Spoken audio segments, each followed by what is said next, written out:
नेहमीप्रमाणे आम्ही आलो आहे बाहेर आणि बच्चा रोज आम्हाला बाहेर गेल्यावर चहा मागतो, पण मी त्याला चहा देत नाही. पण आजचा मुहूर्त असा निघाला की त्याला चहा द्यावी लागली आणि त्याच्या अगोदर त्याला चिप्स तर लागतातच कसे पण करून. तो पहिला चिप्स घेतो आणि जेव्हा मी बच्चाला मला बोलत होता की मला चहा दे, मला चहा दे, तेव्हा मी बच्चाला चहा दिलेली आहे. थोडीशी एकदम मला वाटतं 2 चम्मच चहा असेल फक्त आणि बच्चा चहा पिता त्याला माहिती आहे मम्मी ओरडते म्हणून तो मम्मीकडे बघतो. मम्मी त्याच्याकडे रागाने बघते, परत तो मम्मीकडे बघतो, परत मम्मी त्याच्याकडे रागाने बघते आणि मी प्रतिभाला बोलले, "कशाला त्याला रागवतेस खाली फुकट तू?" तर प्रतिभा बोलते, "नाही हो, त्याला सवय लागेल मग चहाची." आणि बच्चाची चहा पिऊन झाल्याच्या नंतर बच्चाने मस्तपैकी चिप्स घेतलेत कायदेशीर आणि चिप्स बच्चाने घेऊन डायरेक्ट बच्चाने खायला लागलेला आहे चिप्स. प्रतिभा त्याच्याकडे बघून मला बोलते, "ह्याला तिखट चिप्स का घेतले हे बघा."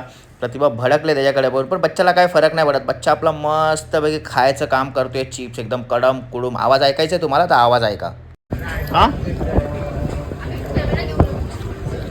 सांगत होते नको घेऊ तिखट लागेल.